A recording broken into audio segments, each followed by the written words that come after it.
janeiro, porque estava havendo várias investigações, principalmente em função daquele porteiro, do outro camarada lá. Ele fala, inclusive, da investigação que ele foi vítima, independentemente dele ser o presidente da República, só para concluir nesse ponto, ele não pode interferir, ele sendo vítima de qualquer inquérito policial.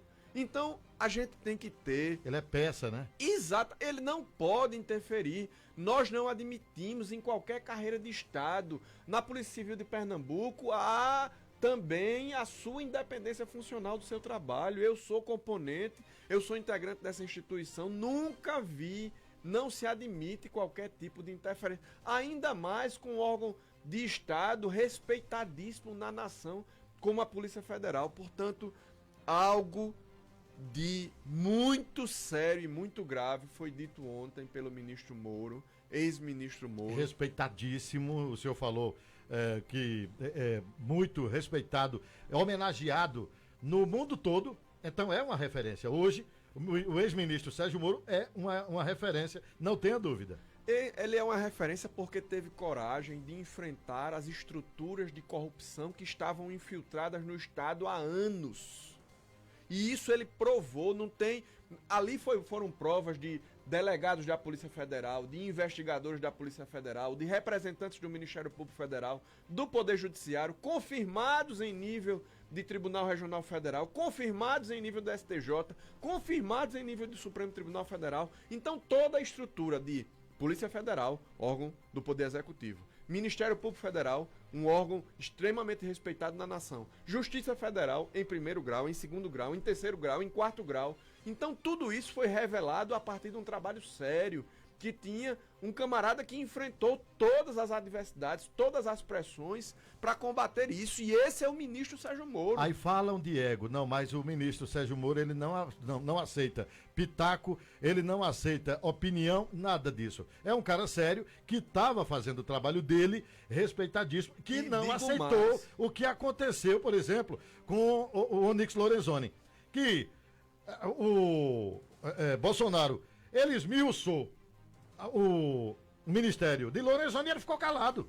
Por quê? Porque Lorenzoni estava falando demais, estava aparecendo demais. Aí cortou as asas de Lorenzoni, como cortou também as asas do Mandetta, lá atrás cortou do Bebiano que faleceu recentemente. E aí, qual é a tática? Ele demite e no outro dia a fábrica de fake news pinta o cara do pior bandido do mundo. Aí o cara é o melhor do mundo quando tá lá. Diz que é o gabinete do ódio. Aí o cara sai do governo dele, o cara é o pior bandido do mundo. Então, minha gente, nós estamos Eu esperei isso de ontem para hoje, mas até que as críticas foram comedidas em relação ao Sérgio Moro. Não tem, porque você vai criticar um camarada que tem prova. Ele tem os áudios de Bolsonaro querendo informações, ele tem mensagem de WhatsApp, ele tem prova, amigo. Ele não é uma criança, ele não é um menino, ele é um camarada tarimbado na questão jurídica, nas informações, na prova.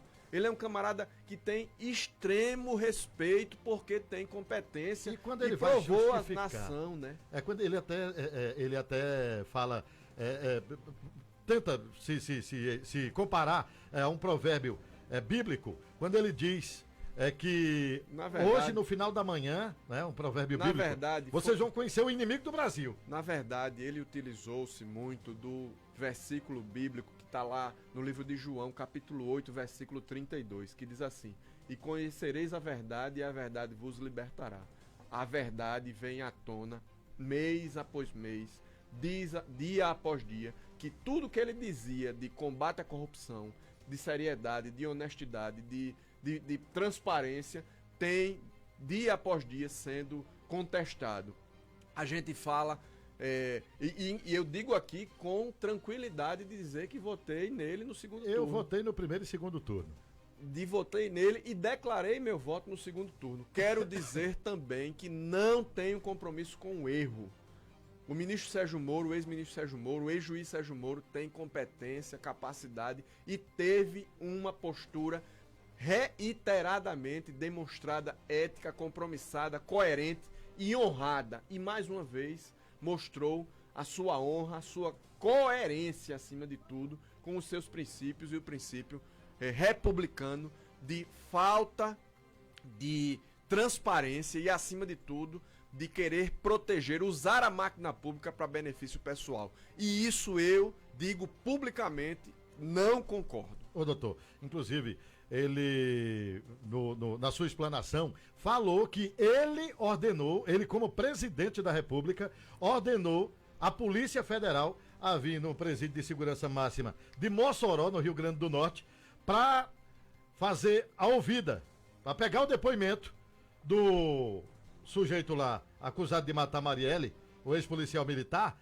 para saber se realmente a filha dele teria namorado o filho de Bolsonaro. Vem pra aí, meu irmão. Será que a Polícia Federal não sabe o passo a passo? Será que a Polícia Federal não tem a estratégia correta de medidas e estratégias de investigação? Nós temos capacidade, nós temos uma polícia de primeiro mundo, uma Polícia Federal que desvendou um grande esquema, talvez um dos maiores esquemas de corrupção da história do mundo.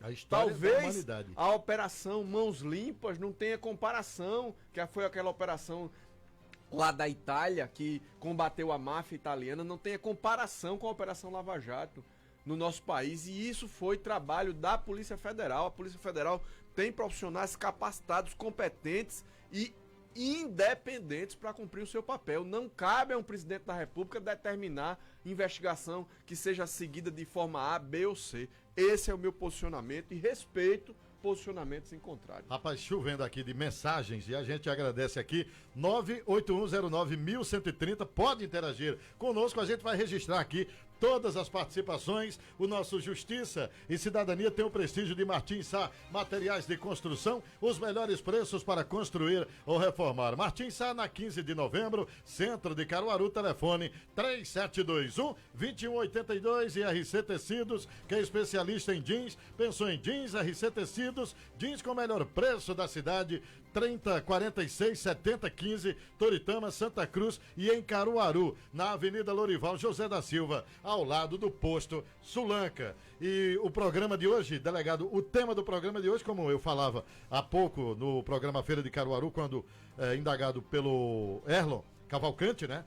O tema do programa dentro da pandemia, mas aí essa crise na política nacional acaba também ganhando em foco, né, delegado? E ganhou em foco nesse primeiro momento. A gente vai falar do programa, temos um entrevistado aqui, o André Salgado, que compõe também ali a TV Sulanca, também faz parte já foi líder de mototaxista, já é sulanqueiro, trabalhador, confeccionista aqui na nossa cidade, pequeno empreendedor. A gente vai ter outros também que representam esse cenário, e o programa de hoje está pautado no tema trabalhadores informais durante a pandemia. Ainda assim, nos fatos da semana, claro, nós vamos mais uma vez dar o nosso posicionamento. Eu não tenho também rabo preso com absolutamente ninguém, tenho uma postura que todo mundo sabe, de me pautar pela coerência, pela transparência, e me posiciono sim, independentemente de qualquer coisa, claro, de forma equilibrada, sensata. Agora,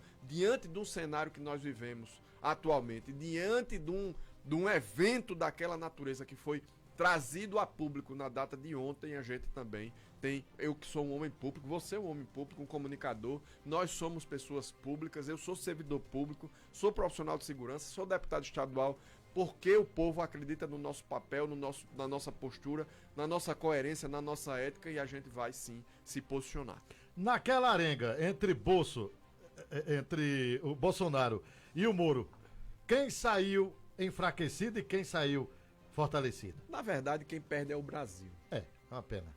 A gente tem o presidente da República, que foi eleito com mais de 57 milhões de votos, que pautava-se num tripé, e um desses tripés, infelizmente, ontem desmoronou. Ruiu. Na minha opinião, que era o combate à corrupção, a coerência, a transparência, contra o nepotismo, contra benefícios pessoais, contra se aproveitar do Estado e das suas instituições para benefício pessoal. Na minha visão, quem perde é o Brasil com aquilo que foi revelado na data de ontem. Pois é, rapaz, e o bom é a interação também com o ouvinte, 98109-1130, pode mandar que a gente vai registrar a sua participação. O doutor Paulo Medeiros diz o seguinte: o bom da Rádio Cultura é a pluralidade de opiniões. O que vocês estão falando do Moro é justamente o oposto do que César Lucena e Rui Lira falaram logo cedo. Eu acredito em quem, afinal? Mas aí é justamente isso. Você forma a sua opinião. É justamente isso que você elogiou, doutor Paulo. É a pluralidade de opiniões. Eu tenho minha opinião e não é porque o companheiro tem a opinião dele que vai contrária à minha que eu deixo de expor a minha opinião. Eu acredito na honestidade de Sérgio Moro, tenho ele como uma referência, não tenha dúvida. E falando em honestidade, o que é que tem contra Sérgio Moro? Não tem absolutamente nada. Pelo contrário, tem um camarada que combateu a corrupção, que levou, conduziu operações da Polícia Federal com apoio do Ministério Público Federal, da Polícia Federal, de forma isenta, imparcial, e cumpriu com o seu dever, que foi ratificado em tribunais superiores, em segundo e terceiro grau. Talvez as pessoas que você mencionou tenha uma, digamos assim, uma preferência, tenha uma opinião mais voltada para a questão de que não, Lula foi julgado de forma parcial. E o que a gente viu foi um julgamento feito pelo ex-ministro da Justiça e juiz federal, que foi ratificado e corroborado em instâncias superiores. Mas há opinião. Você acredita na sua consciência, doutor Paulo, você caminha conforme a sua convicção e forma a sua opinião a partir de todas as opiniões e encontra o denominador comum. E embora sejamos formadores de opinião, nós respeitamos a opinião de cada um dos nossos ouvintes e agradecemos a cada um deles pelo carinho de estarem conosco todos os sábados aqui no Justiça e Cidadania. Como falei, delegado, muitas participações. O Carlos Firmino, bom dia, senhores da bancada, na escuta, bom trabalho a todos. Zé Afonso, Nil, eu não entendi por que o Nil. Tá certo, Zé, tá Será que é novas? Tá moderno demais. Tá dizendo o seguinte: Adilson, vê essa reportagem acima, quando Lula era presidente, pergunta se o delegado Lessa lembra da época do mensalão. O ministro da Justiça, Márcio Tomás Bastos, virou advogado pessoal do presidente.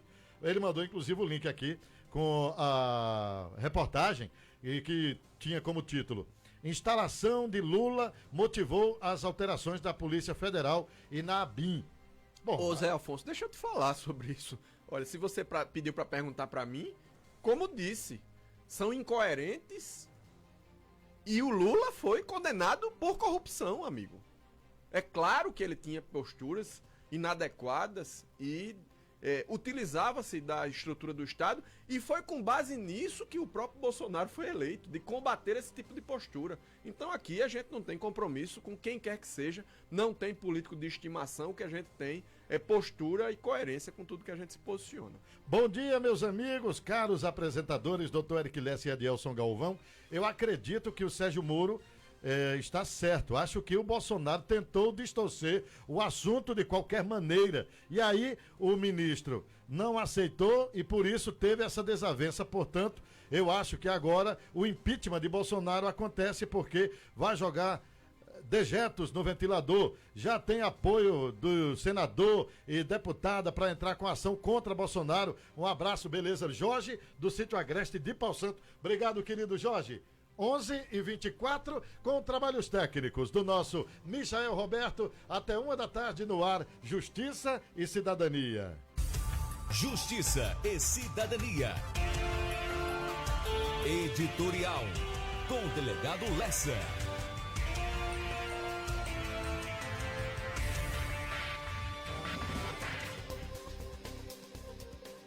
Trabalhadores informais durante a pandemia. Os dias são difíceis. E são ainda mais difíceis para autônomos e trabalhadores informais. O fechamento dos negócios por causa das pandemias de enfrentamento à pandemia, por causa das medidas de enfrentamento à pandemia provocada pelo novo coronavírus. Vale salientar que o governo federal fez acenos para estas pessoas. Isso é fato. Com a liberação do auxílio emergencial de R$600. Mas o valor é claramente insuficiente para suprir integralmente as demandas das cerca de 4 milhões de famílias lideradas por autônomos em todo o Brasil. O contexto da região do Agreste de Pernambuco precisa ser ainda melhor analisado e diga-se que foram inscritas mais de 45 milhões de pessoas aproximadamente lá no auxílio emergencial, solicitando o apoio da Caixa. O trabalho informal é um dos principais pilares econômicos dos municípios que integram o polo de confecções, o nosso polo têxtil. A cadeia de profissionais envolve trabalhadores como sulanqueiros, loteiros, aqui na nossa região a gente conhece muitos toyoteiros, ambulantes, camelôs e mototaxistas. É preciso que janelas de oportunidade sejam criadas para que novos horizontes sejam avistados por esses homens e mulheres. Também é válido perceber que o momento de crise que estamos passando não é apenas de uma crise na saúde ou na economia. Há também crises políticas, sociais, educacionais, emocionais, espirituais, com muitos desafios também para o setor artístico e cultural que vem sofrendo muito, até com as incertezas aqui na nossa cidade. A partir de novas perspectivas, será possível encontrar novos caminhos, que devem ser trilhados com respeito e com a participação dos diversos setores da sociedade. As decisões tomadas hoje vão repercutir diretamente no nosso futuro. Não podemos pensar apenas no momento pontual, mas também no cenário pós-pandemia. Os efeitos negativos da crise ainda não podem ser avaliados, mas é perceptível que eles causarão mudanças profundas na sociedade e também nas relações comerciais. Mais do que o aprimoramento das técnicas, é necessário redirecionar, mudar de rota, minha gente. Mais do que nunca, o espírito de coletividade deve ser a bússola, a orientação das nossas ações. E por isso, com base nisso, o programa de hoje vai ser sobre esse assunto. Aqui no estúdio, nós contaremos com, já está aqui na bancada, com o líder comunitário André Salgado. Por telefone, vamos falar com o representante da Associação dos Ambulantes e Camelôs de Caruaru, o Nero Silva, e com o presidente dos Toyoteiros Regional do Estado de Pernambuco, Célio Roberto. O programa de hoje, minha gente, também pensa em você, na população, em você que está precisando de informação, de instrução, de suporte para como vivenciar e como atravessar essa tempestade. Continue conosco, participe, sua informação, sua participação, sua interação é muito importante para a gente. O programa Justiça e Cidadania debate assuntos importantes e referentes ao nosso dia a dia. A hora é essa, 11h29. Estamos apresentando Justiça e Cidadania, aqui na Cultura. Às 11h29 agora, 11h29 aqui na Cultura. Você está ouvindo Justiça e Cidadania, com o delegado Lessa. Cultura FM 96,5. Pensou em jeans?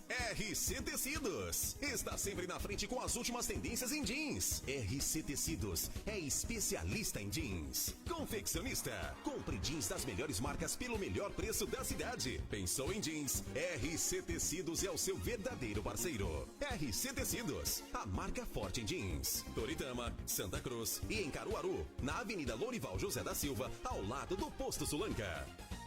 Vai construir ou reformar? Martins Sá tem as melhores promoções. Confira. Argamassa AC1 sacos com 20 quilos, só R$6,85. Piso Porto Rico 42 por 42 tipo A, só R$11,99 à vista. Bacia com caixa de acoplar, só R$188. Gabinete de cozinha MGM, só R$256. Entrega gratuita em um raio de até 70 quilômetros. Aceitamos Construcar, cartão BNDES e dividimos em até 12 vezes nos cartões. Martins Sá, materiais de construção, Rua 15 de Novembro, Centro, 3721-2182, Caruaru. Rádio Cultura. Você faz parte dessa história. Estamos apresentando Justiça e Cidadania, aqui na Cultura.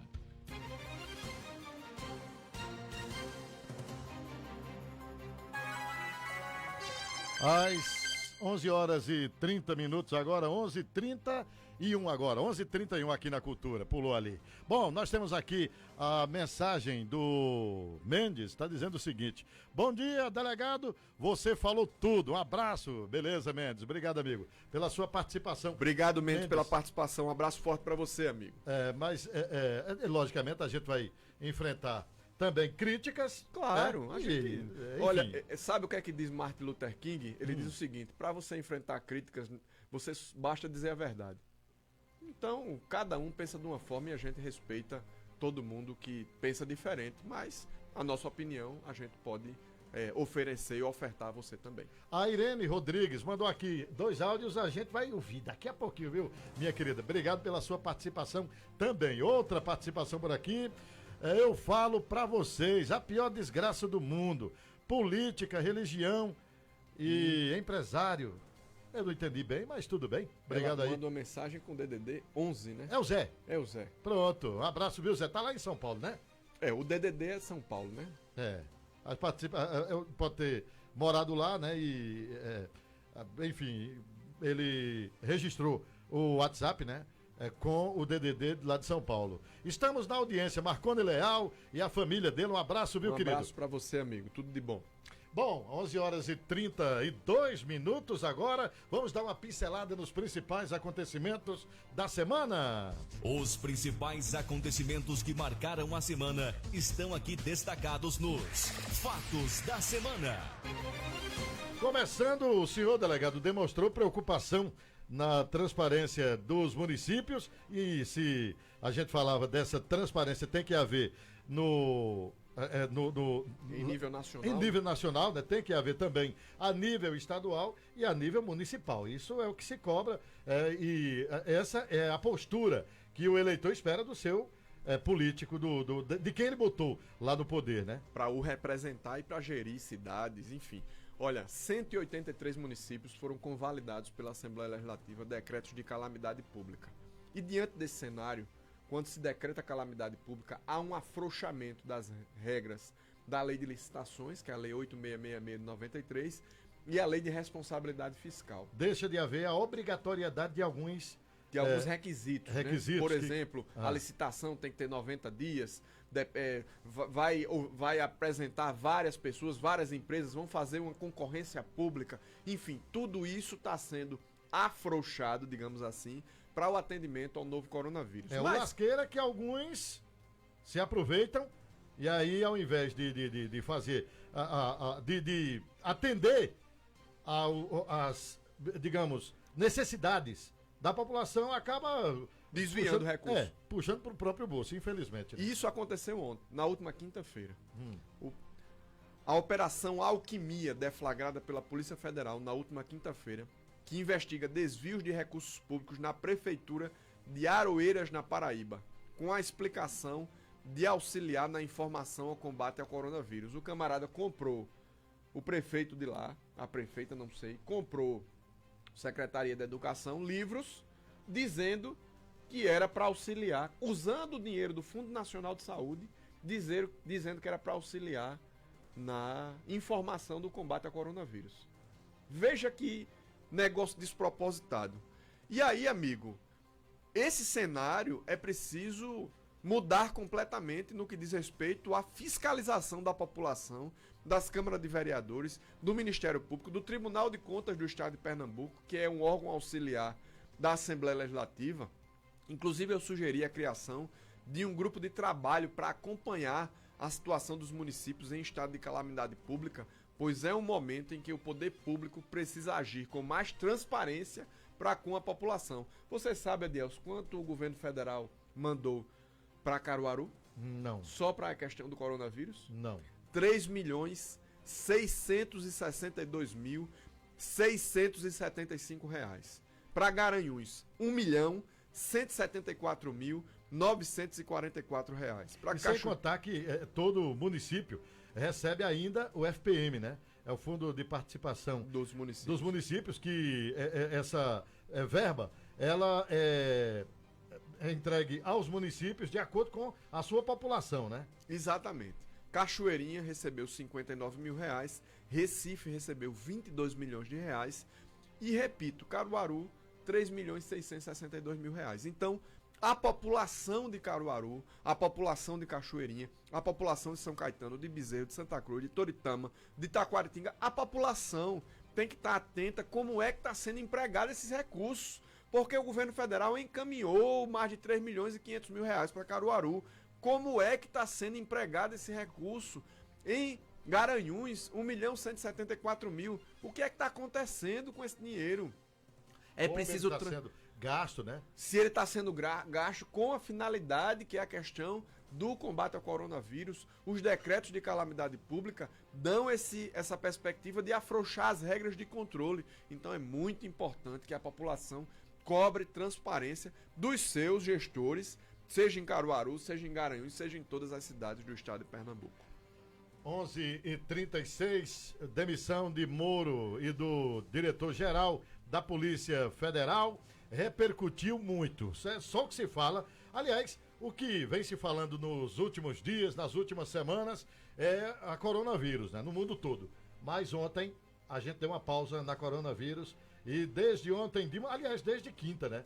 O assunto principal é a demissão de Moro, porque na quinta ele já havia dado o indicativo que iria pedir demissão no dia seguinte, né? Porque já tinha tido um aceno de que ia tirar o Maurício Valeixo, né, o delegado da Polícia Federal, o chefe da Polícia Federal, sem uma justificativa plausível.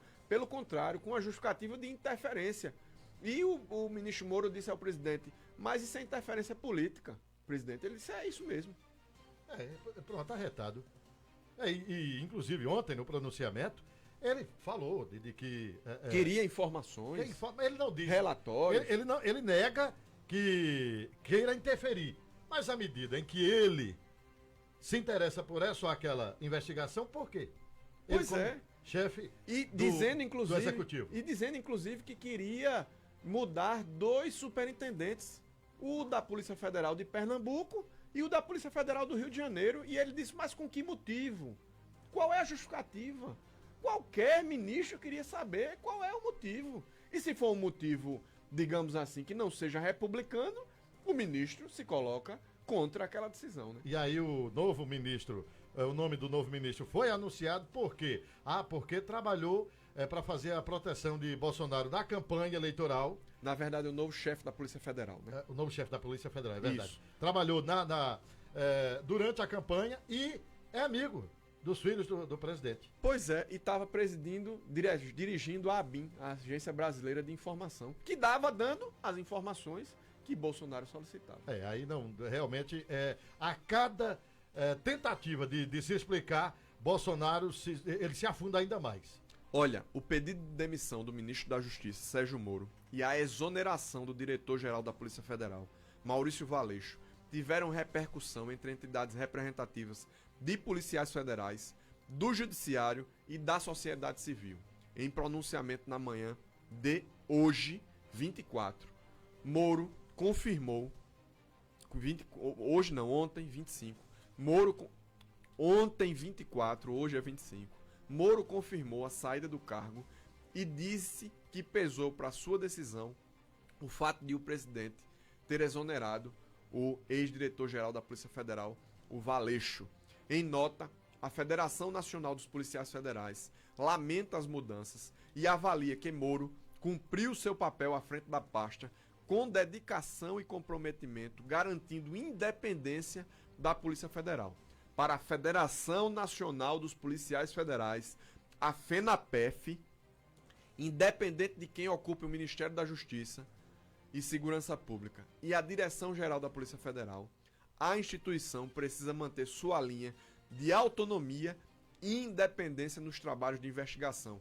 É isso que eu penso. Foi por isso que eu me coloquei contra essa decisão do presidente da República, porque eu concordo em gênero, número e grau com a Federação Nacional dos Policiais Federais, porque conhecem do assunto, e eu, como profissional de segurança pública, inclusive gestor em vários órgãos, como você acompanhou, Adeus, fui delegado da primeira delegacia, delegado regional, gestor do Agreste, gestor... Que na época não existia a Dinter. Isso, Dinter gestor de polícia do Agreste. Mas depois se tornou o delegado-chefe da Dinter 1, Diretoria Integrada do Interior 1, que geria 109 cidades aqui do Agreste e também da Zona da Mata, né? E digo, nunca recebi nenhuma ligação de qualquer político pedindo direcionamento A, B ou C no que diz respeito a decisões técnicas da instituição. E tenho certeza que as instituições, que o comando da instituição nunca se rebaixou a esse tipo de postura. O Fórum Brasileiro de Segurança Pública defendeu que a escolha do novo ministro da Justiça e da direção da Polícia Federal seja feita com base em critérios técnicos e que o órgão tenha autonomia nas investigações. A entidade também se diz favorável à investigação por parte do Ministério Público e do Judiciário sobre a existência de potencial conflitos de interesses e improbidade administrativa na nomeação de pessoas ligadas ao presidente para cargos chaves no setor de segurança pública e que tem impacto sobre denúncias contra figuras ligadas ao presidente da República, entre aspas, foi o que disse o Fórum Brasileiro de Segurança Pública. Sobre a atuação de Moro no Ministério da Justiça, o Fórum avalia que a gestão dele não foi muito diferente da de ministros que o antecederam. Chegou a dizer que não via muita diferença, mas eu quero dizer uma coisa. Você sabia, Adelson, que no ano passado, quanto foi a redução de homicídios no Brasil? Rapaz, no Brasil eu não acompanhei. Eu acompanhei em Caruaru, né? Nós tivemos uma diminuição de 99 homicídios. No Brasil, amigo, quase 25% de redução da violência. Aí, justamente... Com o trabalho de quem? Pois é. O ano em que o diretor da pasta era Moro, né?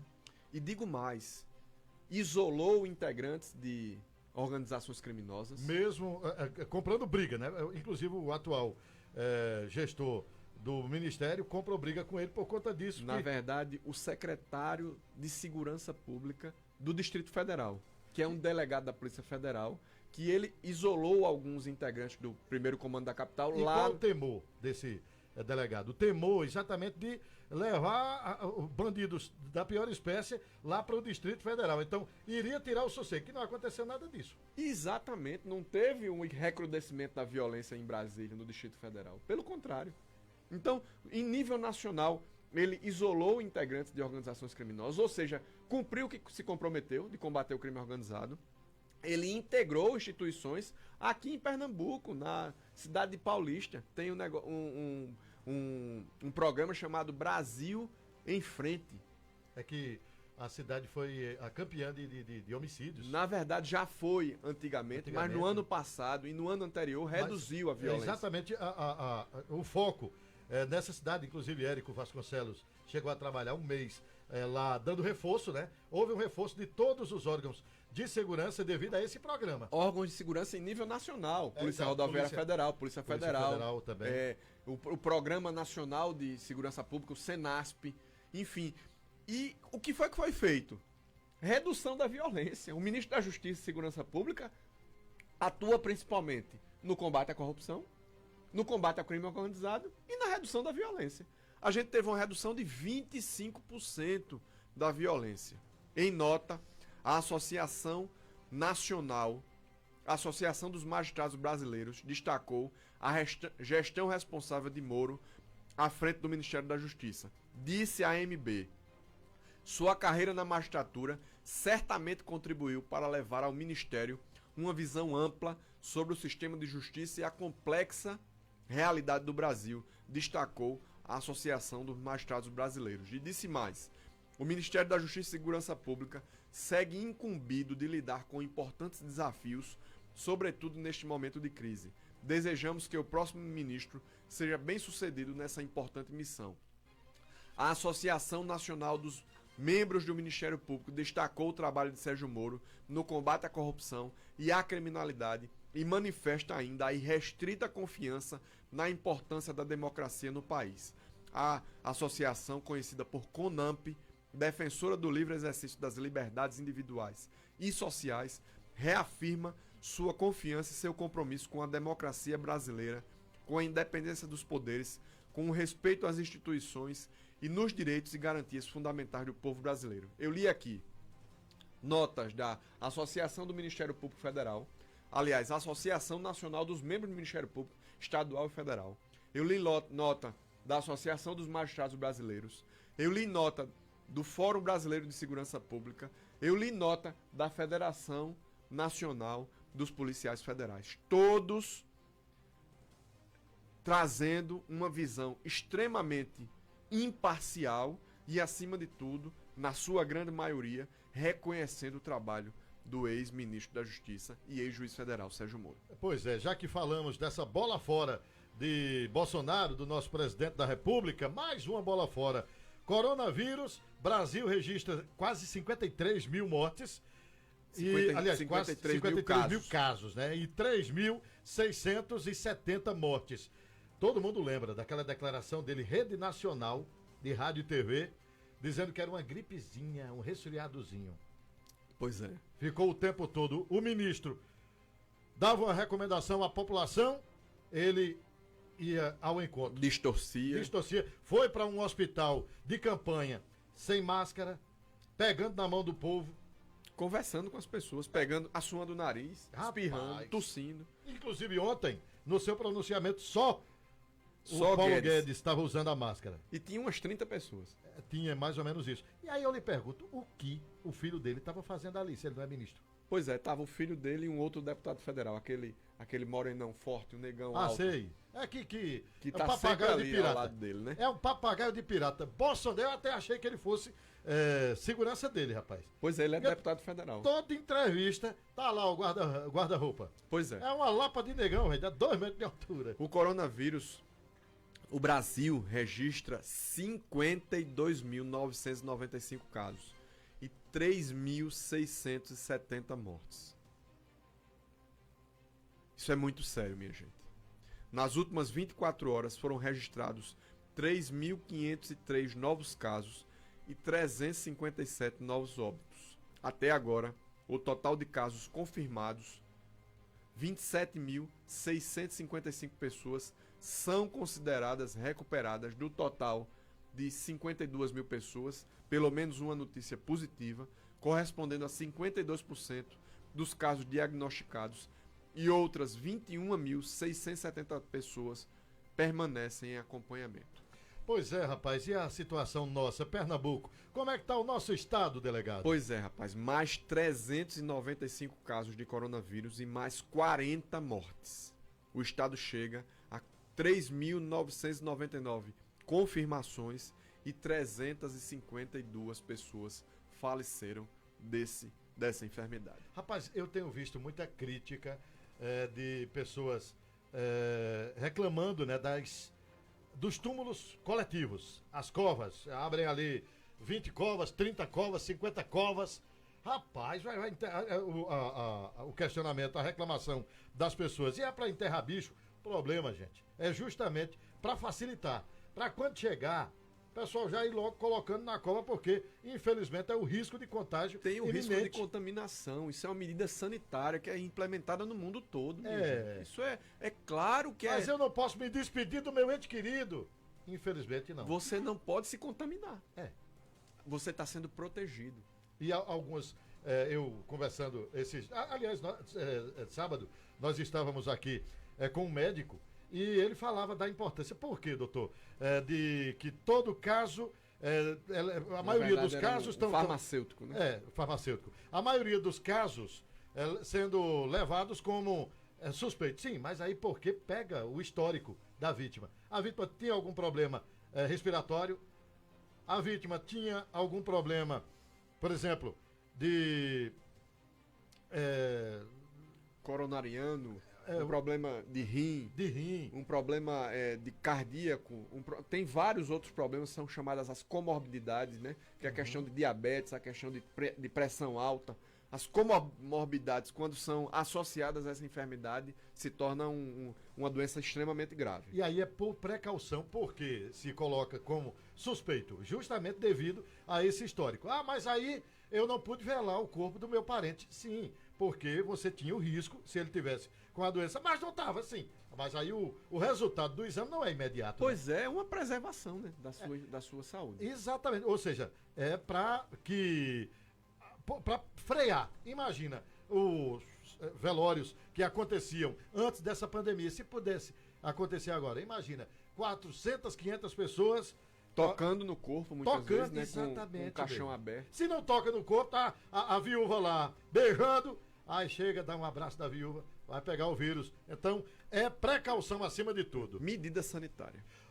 E o empresário Ricardo Brenan, aos 92 anos, morreu de coronavírus. É mais uma vítima. Agora, os casos têm nomes, né? Antes era só números, porque a gente não conhecia, mas agora a situação vai se agravando, né? Isso, nós estamos falando de uma personalidade. Mas daqui a pouco a gente vai estar noticiando o vizinho, um parente, infelizmente. Morreu na madrugada deste sábado, dia 25 de abril de 2020, o empresário Ricardo Brenan, vítima do coronavírus. O fundador do instituto que leva seu nome estava internado na UTI do Hospital Português, e há uma semana ele é formado em engenharia pela Universidade Federal de Pernambuco, era formado, e Brenan foi um dos maiores empresários de Pernambuco. Ele deixa esposa e 7 filhos. O seu apreço pelo universo dos colecionadores começou em 1939, quando ganhou seu primeiro canivete. Em 52 ele começa a trabalhar na usina São João, posteriormente atuando em indústrias de porcelana, aço, cerâmica, cimento, vidro e açúcar. Somente em 99 o empresário começa a implantar o Instituto Ricardo Brenan. Com o Instituto Ricardo Brenan, o pernambucano ainda contribuiu com a formação escolar, promovendo a complementação do ensino regular de história, sobretudo história do Brasil holandês, por meio de parcerias com instituições públicas e privadas. Devido à sua trajetória, Brenan recebeu inúmeras honrarias durante toda a vida, entre elas a Medalha do Mérito Cidade do Recife, Ordem do Mérito dos Guararapes, Troféu Cultural do Recife, Ordem do Mérito Militar e Troféu Mário Melo da Academia Pernambucana de Letras. Perdemos um grande homem em Pernambuco em função da coronavírus. Vereador foi assassinado ontem lá em Gameleira, zona da Mata Sul. Detalhe, segundo vereador que é assassinado em menos de um ano lá naquela cidade, rapaz. Pois é, rapaz. O vereador João Rogério dos Santos de Lima foi morto a tiros na noite desta sexta-feira em Gameleira. Segundo a Polícia Militar, a vítima foi assassinada em uma rua do centro da cidade. Equipes da Polícia Civil e Militar, claro, estão em diligências e principalmente a Polícia Civil investigando o caso. E digo, como você falou, Edelson, o vereador é o segundo da atual legislatura assassinado este ano em Gameleira. No dia 29 de janeiro, irmão Edinaldo, do Republicanos, foi morto a tiros também no centro da cidade. Polo de Confecções do Agreste vende cerca de 1.600.000 máscaras de tecido contra a Covid-19. Pois é, o Polo de Confecções de Pernambuco, concentrado no Agreste, atingiu uma marca simbólica. Cerca de 1.600.000 máscaras de tecido comercializadas com padrão de conformidade reconhecido pelo núcleo gestor da cadeia têxtil e confecções. Desde o início desse mês, mais de 70 empresas do segmento adquiriram o selo que reconhece a padronização do produto. Como mais uma ação de estímulo à cadeia produtiva, o governo divulgou ontem que um novo lote de 1 milhão de máscaras de tecido será adquirido pelo Estado de Pernambuco através da Agência de Desenvolvimento de Pernambuco, a ADDPE. Olha, são 11 horas e 54 minutos. Aplicativo Atende em Casa chega a Caruaru. Pois é, o governo de Pernambuco vai expandir a partir deste sábado o funcionamento do aplicativo Atende em Casa para os municípios de Caruaru, Serra Talhada, Caruaru no Agreste, Serra Talhada no Sertão. O anúncio foi feito ontem através de vídeo nas redes sociais pelo governo do estado. A ferramenta é disponível pelo site www.atendeemcasa.pe.gov.br. É para smartphones com sistema Android e permite que médicos, enfermeiros ou residentes médicos façam videochamadas e orientações aos usuários, sendo indicada para pessoas que apresentam sintomas gripais. Nos últimos dias, além do Recife que estreou a iniciativa, o aplicativo entrou em ação em Jaboatão, Olinda, Paulista, Cabo Santo Agostinho, São Lourenço da Mata e Camaragibe, todas na região metropolitana. E agora também temos aqui esse aplicativo na cidade de Caruaru. Olha, são 11 horas e 55 minutos. Eu sou repórter, logicamente eu tenho que trazer a informação. Cheguei mais cedo aqui na emissora porque voltava já de um homicídio, uma tentativa de homicídio, já que nós trazemos nesse bloco justamente o que acontece durante a semana, né? Então, iniciamos a semana também, delegado, com um sequestro ocorrido aqui em Caruaru, ali por trás do hospital regional. O cidadão estava trafegando com o carro com a sua esposa, quando foi abordado por 3 bandidos. A esposa dele conseguiu sair da mira dos marginais, mas ele foi sequestrado, levaram ele no carro dele mesmo, e aí o cunhado dele acertou para levar o resgate, R$5.000. Aí quando levou o dinheiro, os caras ainda ficaram dando pressão, querendo mais dinheiro, mas graças a Deus libertaram a vítima e o seu cunhado, ficaram lá jogados dentro do mato, enquanto que os bandidos fugiram no veículo. Mas aí a polícia já tinha sido acionada, houve troca de tiros entre polícia e bandido ali ao lado da Fazenda Mirim e beleza, a polícia fez uma varredura, não encontrou ninguém ferido e tal. Aí quando foi na segunda de manhã, o corpo do marginal foi encontrado lá em meio aos arbustos. Estava numa espécie de loca lá, intocado, inclusive estava seminu. Aí o que é que a gente imagina que tenha ocorrido? Ele estava com dinheiro. Os outros, depois que a polícia foi embora, aí voltaram lá e cataram o dinheiro do morto. Pois é, a violência e a polícia fazendo o seu trabalho, né? Pois é, 11 horas e 57, e há pouco, né, o caso que aconteceu aqui em Caruaru, ali próximo da Vila Serena, o rapaz que sofreu uma tentativa de homicídio. Há uns 4 meses, estava trafegando de moto com a esposa, e aí os caras estavam escondidos dentro do mato, pularam e mataram o rapaz. A esposa dele está baleada, foi levada para o Hospital Regional do Agreste, e a Polícia Civil está investigando o caso. 11h57 agora. Estamos apresentando Justiça e Cidadania, aqui na Cultura. Vai construir ou reformar? Martins Sá tem as melhores promoções. Confira. Porcelanato Platinum polido 60 por 60 tipo A, só R$40,95. Gabinete para banheiro com espelho, só R$164. Piso Elizabeth 51 por 51 tipo A, só R$16,20. Argamassa para porcelanato, só R$20. Entrega gratuita em um raio de até 70 quilômetros. Aceitamos Construcar, cartão BNDES e dividimos em até 12 vezes nos cartões. Martins Sá, materiais de construção, Rua 15 de Novembro, Centro, 3721-2182, Caruaru. Parabéns, você escolheu a melhor programação. Cultura, do jeito que você gosta. Rádio Cultura. Pensou em jeans? RC Tecidos. Está sempre na frente com as últimas tendências em jeans. RC Tecidos é especialista em jeans. Confeccionista. Compre jeans das melhores marcas pelo melhor preço da cidade. Pensou em jeans? RC Tecidos é o seu verdadeiro parceiro. RC Tecidos, a marca forte em jeans. Toritama, Santa Cruz e em Caruaru, na Avenida Lourival José da Silva, ao lado do Posto Sulanca.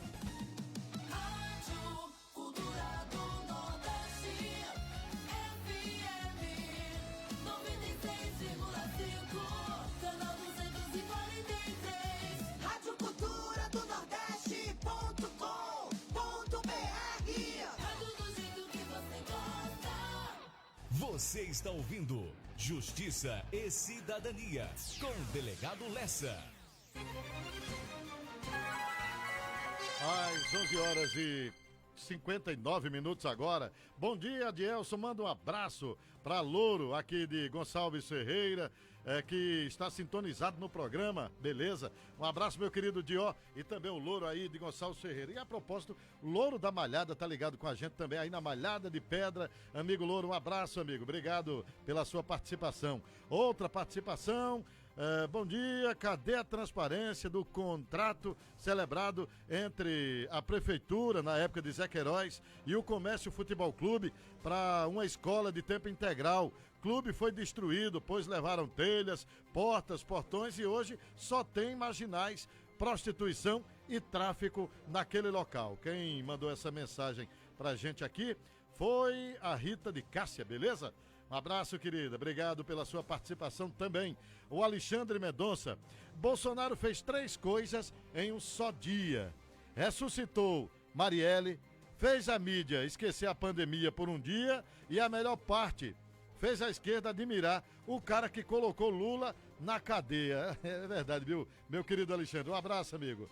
A Osana, lá do sítio Lages, aliás, sítio Oiti, de Itaquaritinga do Norte. Um abraço, querida. Obrigado pela sua participação. Um abraço. Bom dia, Adielcio, o deputado Eric Lessa, o amigo André Salgado. Estamos na escuta aqui na Vila de Serrote dos Bois, mas quero dizer a vocês, meus amigos, Bolsonaro nunca me enganou. Falou tanto de Lula e agora está querendo fazer a mesma coisa. Um abraço a todos da Pedra. Beleza, obrigado, amigo. Não disse aqui o nome dele, mas a gente encontra aqui o nome dele. É o Edmar Santos. Grande Edmar. Obrigado, amigo velho. Bom, mas vamos lá, meio-dia. 1 minuto. Já estamos aqui no estúdio com a presença do nosso André Salgado, como já foi destacado pelo delegado Lessa.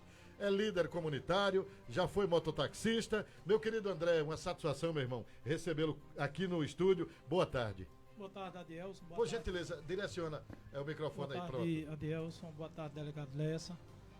E boa tarde aos ouvintes, né? Ok. Bom, delegado Lessa, nós inclusive teremos outras participações também no decorrer do programa, mas eu passo o bastão aqui para o delegado Lessa, que vai conduzir a entrevista com o nosso André Salgado às 12h02. Uma ótima tarde para todo mundo. Justiça e Cidadania. Entrevista. Olha, meu amigo, a gente tá aqui presencialmente com o André Salgado. Vamos estar também por telefone com o Célio Roberto, que é presidente da Atraep. Ele representa uma grande parte do transporte alternativo em nível estadual. E o Nero Silva, que é representante dos ambulantes e camelôs aqui de Caruaru. E a gente vai tratar no programa de hoje, principalmente, sobre a questão dessa questão do trabalho informal, do trabalho autônomo, do sulanqueiro, do mototaxista, do ambulante, do mototaxista voltando, do transporte alternativo, do toyoteiro, do camelô nesse momento de pandemia. Por isso a gente está presencialmente com o André Salgado, que também é uma das lideranças da Feira da Sulanca, já foi mototaxista e também é um líder de associação, um líder comunitário, digamos assim. E esse programa tem essa intenção da gente discutir saídas, discutir estratégias num momento como esse, tão difícil para os trabalhadores informais. André Salgado, muito bem-vindo ao nosso programa. Como é que o amigo avalia os impactos dessa pandemia na Feira da Sulanca? Boa tarde, delegado Lessa, ouvintes da Rádio Cultura. É um impacto realmente dramático, porque mexe não só com a questão da própria saúde física, tem a saúde financeira e tem também, a gente já tem relatos da própria saúde mental, né? Eu conheço muitos feirantes, muitos pequenos comerciantes que já estão passando por problemas de ordem psicológica, porque eram pessoas muito ativas e de repente foram obrigadas a parar. Não foi nem a diminuir, foi a parar, né? Você veja pessoas que saíam de casa de 6 horas da noite e voltavam da manhã e voltavam às vezes à noite, né? Numa luta de trabalho diário. De repente uma pessoa dessa se vê dentro de casa o dia todo, né? Claro que é importante que as pessoas fiquem em casa, até para que a gente possa se prevenir da doença e fazer com que ela possa diminuir a infestação, né? Mas em relação à questão na Feira da Sulanca em si, o impacto foi muito grande. Isso porque cada banquinho de feira daquele ali que para, na realidade ele representa uma quantidade muito gente que está por trás. Tem a costureira, tem um cara que corta, tem um aviamento, tem uma série de estrutura para que aquela mercadoria chegue num banquinho de feira. No mototaxista, né, no qual eu já fui mototáxi, participei da fundação do Sindicato dos Mototáxis, né, fundei agora há pouco a Associação dos Mototaxistas e Motociclistas Profissionais de Pernambuco, que hoje está funcionando lá na Rua Tupi, quando a prefeita ela fez o cancelamento de 1.147 mototaxistas. Eles me procuraram na época, a gente montou uma associação, a gente entrou na justiça e através de liminar a gente conseguiu colocar muita gente de volta. E eles têm conversado bastante comigo que, primeiro, foi proibido o uso do mototáxi, mas não houve uma contrapartida, né? Ou de cesta básica, ou de alimentação, qualquer coisa. O mototáxi trabalha durante o dia para ganhar ali 30, 40 ou 50, o valor que for, para se alimentar com a família. E aí, na medida que você simplesmente pega e para o serviço de mototáxi, ele fica numa situação realmente muito delicada, porque Caruaru é uma cidade que tem um comércio autônomo muito grande, né? Todo mundo trabalhando para si próprio. E quando para assim, fica difícil, porque a grande maioria das pessoas não tem estrutura financeira para passar uma semana sem trabalhar. Imagine 6 semanas. A gente já está aí com quantas feiras? São seis feiras agora. Né? Na próxima segunda já vai 6 feiras, né? Eu acredito que é importante demais. Eu acho que Brasil, no meu ponto de vista, pelo que eu tenho lido, errou no sentido de que o Brasil foi o último país do mundo a fechar as fronteiras, os portos e aeroportos, né? Isso é um fato que não tem como negar. Porque politicamente o presidente acreditou que não era importante. Diante disso aí, centenas de aviões vindos da Europa, onde estava em alta infestação, vieram para o Brasil, uns para tentar vir para um país tropical, porque acredita-se que em um país tropical o vírus ele possa ter mais um combate melhor, né? E aí o que acontece? E também para curtir o carnaval, né? No exatamente, veio também agora, né? A questão do carnaval. A gente ficou sabendo, inclusive, através da mídia, que já se sabia, as autoridades brasileiras já sabiam que o vírus já estava aqui em janeiro, né? A gente vê aí o próprio ex-ministro da Saúde, ele comentou isso, que o vírus já estava aqui em janeiro, depois disseram que era em fevereiro. Quer dizer, eles tinham informações que nós, como cidadãos comuns, nós não temos essas informações. Por isso que é muito importante que a sociedade brasileira se organize e peça ao judiciário brasileiro para punir de forma exemplar todas as autoridades que permitiram com que o vírus se espalhasse de forma tão rápida. Porque o vírus ia vir, mas não com essa agressividade. E ele veio com essa agressividade porque, primeiro, se sabia que antes do carnaval podia ter uma disseminação do vírus, por que não cancelaram o carnaval? Outra coisa, se os aeroportos do Brasil, mesmo depois de todos os países do mundo fechar seus aeroportos, o Brasil foi o último país a fechar os aeroportos. Só para vocês terem uma ideia, delegado, enquanto a Europa estava se fechando, 15 dias depois da Europa se fechar, Estados Unidos, todos os países, o Brasil ainda continuava recebendo aviões. Só no Rio de Janeiro, todo dia, eram algumas dezenas de aviões que chegavam da Europa. E o pior, sem nenhum tipo de controle. Quer dizer, realmente foi de uma falta de consciência humana que houve com as autoridades sanitárias e políticas também, que é quem manda nas autoridades sanitárias. E eu tenho certeza que essa pandemia, pelos especialistas, né, ela vai passar ainda 1 ou 2 meses ainda, nessa, né, em crescente, aí depois ela vai diminuir. Mas eu acredito que a justiça brasileira, ela não vai deixar impune as autoridades que permitiram esse vírus se espalhar de forma tão rápida e ceifar a vida de tanta gente. Ô André, a gente tá num cenário aí de extrema dificuldade, as pessoas realmente estão passando por necessidade de se alimentar, como você falou agora há pouco. O mototaxista que trabalha durante o dia, ganha 30, 50, 40 reais para se alimentar com sua família no final do dia.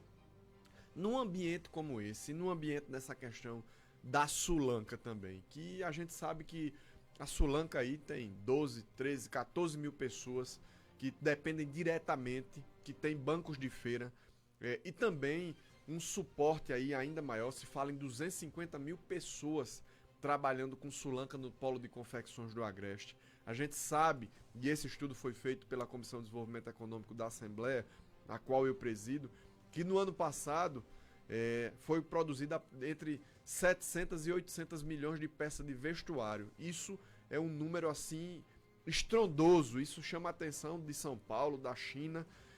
E além disso, mais de 5 bilhões de reais foi movimentado na economia na nossa região. A gente fala em uma depressão econômica dessa que a gente está vivenciando nesse momento. A gente que sabe que a Feira da Sulanca é o pulmão econômico de Caruaru, como é que essas mudanças, rapaz, na feira, essas 6 semanas que vai completar na próxima segunda-feira, sem atividade, qual é o impacto na nossa região, na sua avaliação? É um impacto que se transforma em desemprego, fome, né, em não crescimento econômico, em não oportunidade de desenvolvimento das pessoas. E aí é nesse momento agora onde o governo federal e também o estadual e o municipal, eles devem se unir, porque a pandemia, ela existe, é real, nós estamos atravessando, mas a gente vai passar. E é muito importante que na volta da feira, muitas situações possam ser resolvidas. Por exemplo, questão sanitária. A gente vai ter que ter na Feira da Sulanca toda uma estrutura para que as pessoas possam lavar a mão, possam se higienizar, né? A questão de máscara, de luvas, quer dizer, uma série de questões. Além disso aí, a gente vai precisar também que os bancos públicos, eu não digo nem privado, porque o banco privado, eles no Brasil, só um banco no Brasil, teve um lucro no ano passado de 100 bilhões de reais. Só um banco. Um lucro de 100 bilhões de reais. E aí, a gente não pode nem contar com um banco privado, porque a gente sabe que o banco privado ele não é obrigado a emprestar. Mas os bancos públicos, eles vão ter que abrir linhas de financiamentos para esses pequenos comerciantes, feirantes, ambulantes. É muito importante que o governo federal, os deputados, os senadores, né, possam aí trabalhar em Brasília em relação a essa questão, né?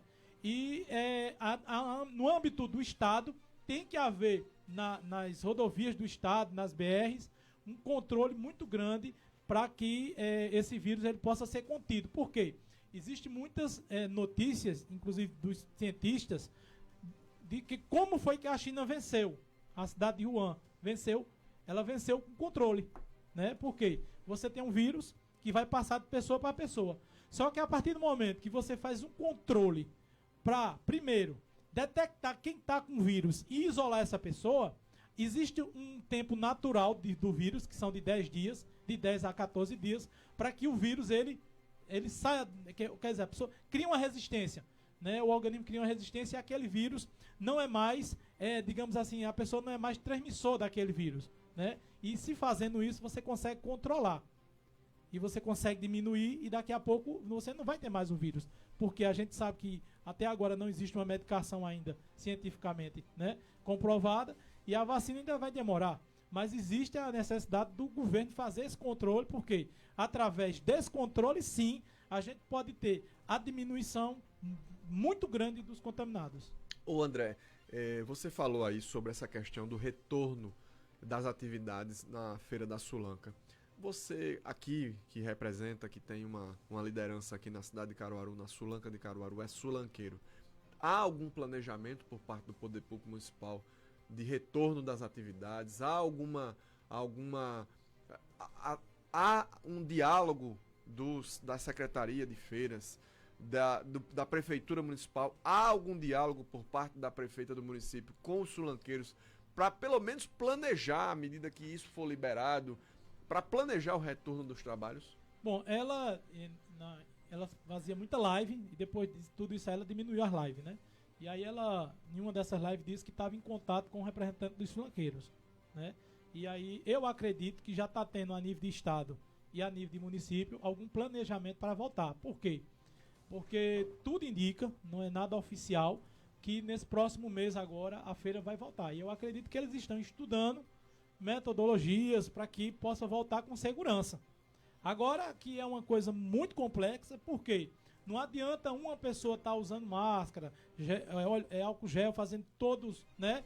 E se as outras pessoas não fizerem, vai ter que ter aí a participação do bom senso das pessoas, da consciência. Campanhas de publicidade, comunicação. Vamos ver se essa publicidade tão grande Exatamente. que o valor tão alto de publicidade aqui em Caruaru se ela seja destinada para algo de utilidade pública, né? Exatamente. E outra que, como dizem, né, que os cientistas dizem que, eu estou aqui recorrendo à ciência porque acredito na ciência, que se tem 2 pessoas usando máscaras, a possibilidade de transmissão é de menos de 12%. Isso, quer dizer, 1%, né, 1,5%. 1,5%. Ou seja, se todo mundo, né, tiver essa consciência de usar máscara, só para você ter uma ideia, durante 15 dias, todo mundo usa máscara. Todo mundo usa máscara durante 15 dias, isso assim de forma efetiva. Tecnicamente falando, a gente iria ter uma diminuição brutal da disseminação do vírus. Por quê? Quem tivesse com o vírus não ia conseguir passar para outras pessoas, né? Aí, quer dizer, são medidas que são importantes. Usar máscara, lavar a mão, o gel. Agora, eu não sei como a prefeitura vai fazer isso. Eu acredito, a sugestão que eu dou é para que a prefeitura pudesse usar, sim, juntamente com o governo do estado, nesse caso específico, o poder de polícia, né? Porque você não pode pegar e permitir com que uma pessoa que não quer seguir as regras para proteger a vida das outras pessoas, coloque a vida das outras pessoas em risco. Agora tem um detalhe também, delegado, em relação à Feira da Sulanca, que é complexo. Por quê? A Feira da Sulanca não pode funcionar. Realmente, né, tem essa questão, tem que ter uma série de normas técnicas.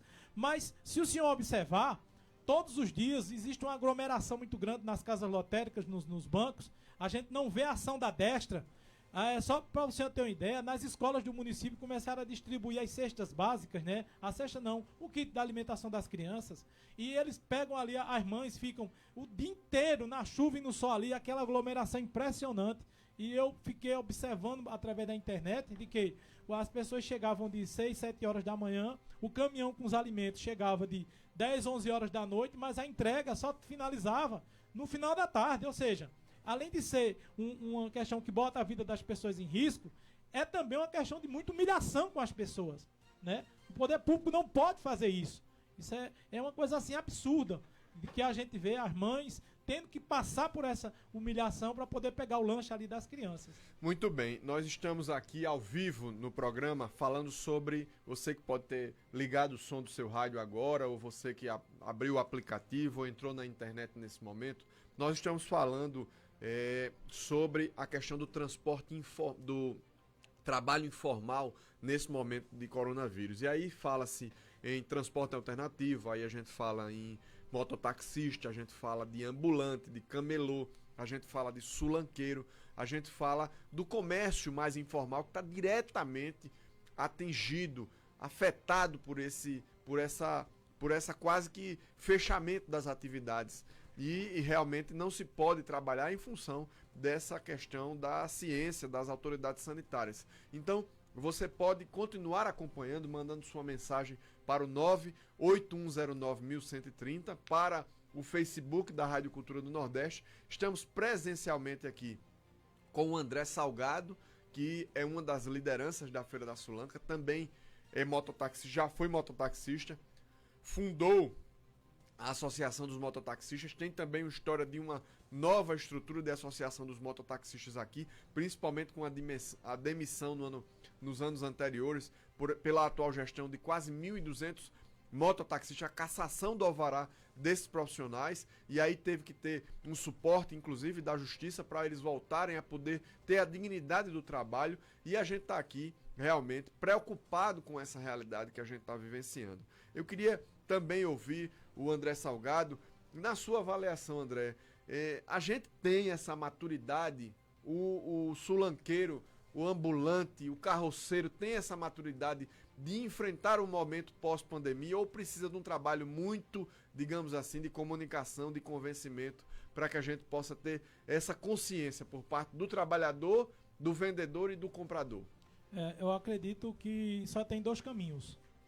Ou a sociedade se conscientiza da seriedade dessa doença, desse vírus, e todo mundo se junta em prol de se proteger a si próprio, proteger as pessoas, e aí é onde entra a consciência individual.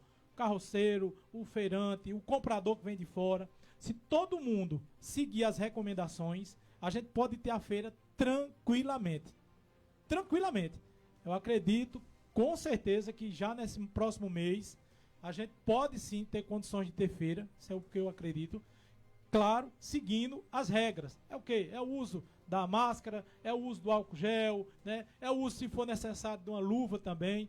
Porque cientificamente está provado que se duas pessoas usam a máscara, o contágio, se uma pessoa tiver, digamos, infectada no momento, porque se ela tiver infectada e tiver no momento de transmissão, porque depois de 12, 13 dias, ela não transmite mais, né? Aí ela não consegue passar para aquela outra pessoa, porque ela está com a máscara. E aí é que está a questão, se todo mundo fizer o seu papel, aí dá para a gente ter a Feira das Flancas sim, e agora, claro, a prefeitura vai ter que, diante disso aí, a gente precisa de ter, delegado, e a gente vem dizendo já há muitos anos, um plano, há muitas semanas, um plano de divulgação da feira. A gente precisa que a prefeitura, né, pegue esse recurso. A prefeitura de Caruaru tem um orçamento de quase R$1 bilhão, é muito dinheiro, e a gente precisa que ela pegue uma parte desse orçamento que ela tem, inclusive na LDO, né, 2020, ficou aí em torno de R$8 milhões só para publicidade.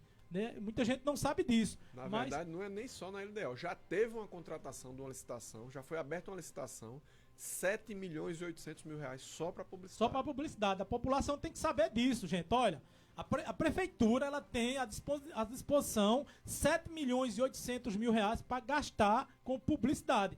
Aí tem que fazer com que uma parte desse dinheiro seja investida em quê? Para mostrar para o Brasil que a Feira das Flancas está funcionando, que está com segurança, que as pessoas podem vir, que aqui as pessoas vão ter a segurança de ter lavatório, todo o equipamento de segurança para elas virem fazer suas compras, né? E a vida possa continuar. Porque se todo mundo fizer a sua parte, agora, claro, a gente vai ter que também ter um envolvimento da sociedade civil organizada, dos flanqueiros,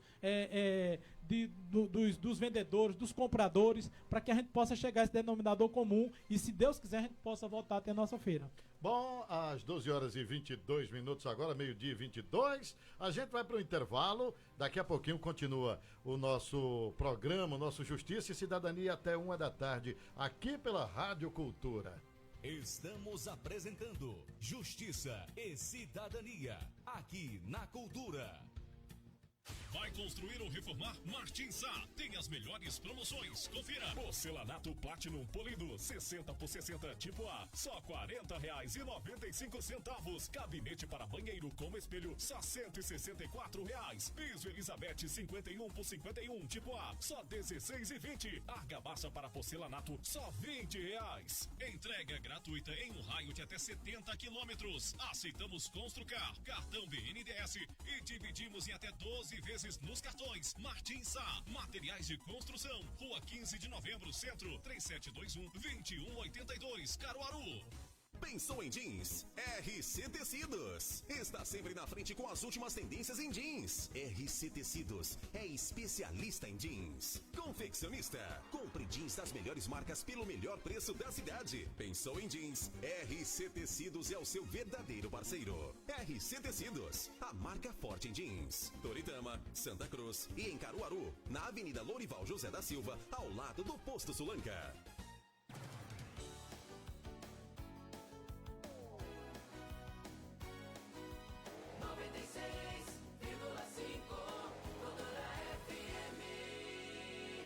Você está ouvindo Justiça e Cidadania com o delegado Lessa.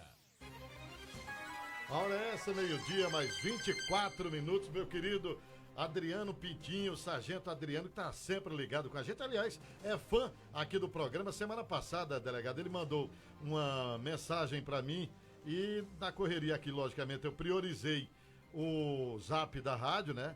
Ele mandou no meu privado. Eita, rapaz. E agora, Adriano? Ele mandou uma foto, ele, o Gabrielzinho, que é o filhão dele, e também a esposa. E mandou a foto dizendo que estavam ligados, inclusive com o radinho lá no meio. E a gente não deu para registrar justamente por conta disso, meu querido Adriano, sargento Adriano.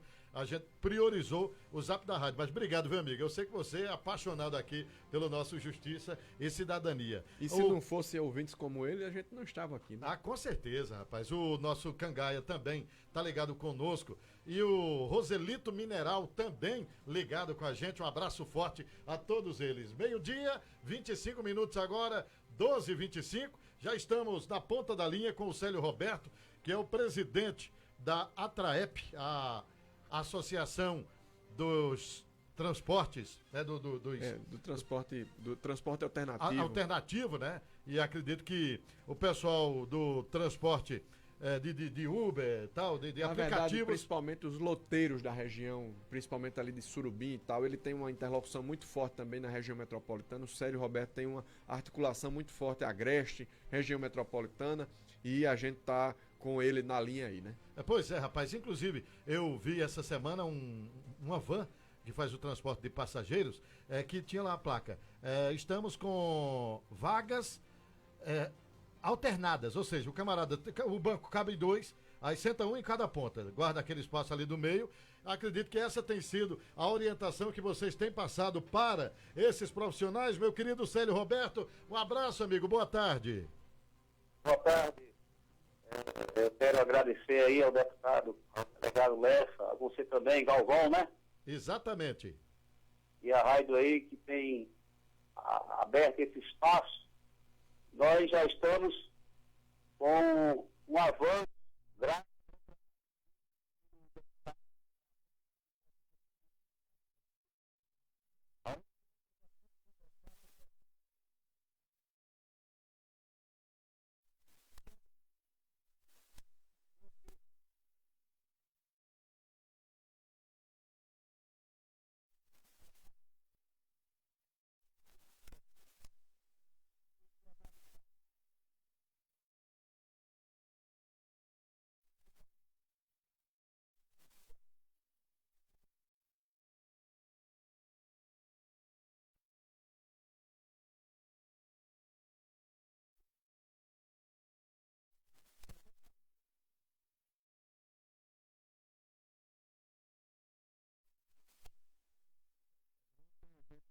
Fez uma reunião aí com sulanqueiros, com mototaxistas, com ambulantes, com camelôs e você representando o transporte alternativo para que a gente pudesse fazer uma articulação através da Comissão de Desenvolvimento Econômico, como nós fizemos lá atrás, naquela atividade que praticamente estava inviabilizando aquele projeto de lei do deputado federal Daniel Coelho, inclusive assinado pelo presidente da República, que entrou em vigor em outubro de 2019, praticamente inviabilizando o transporte alternativo em nível nacional. E graças a Deus, por conta daquela articulação que fizemos, colocamos numa audiência pública quase 1.000 toyoteiros e pudemos realmente mostrar a força desses profissionais, toyoteiros, loteiros, transporte alternativo de uma forma geral, vanzeiros, e aí a gente conseguiu realmente que o governo do estado, por meio da EPTI, baixasse um decreto e regulamentasse esse trabalho dos profissionais. É isso que a gente vai buscar mais uma vez, fazer essa articulação, inclusive com os prefeitos, as prefeitas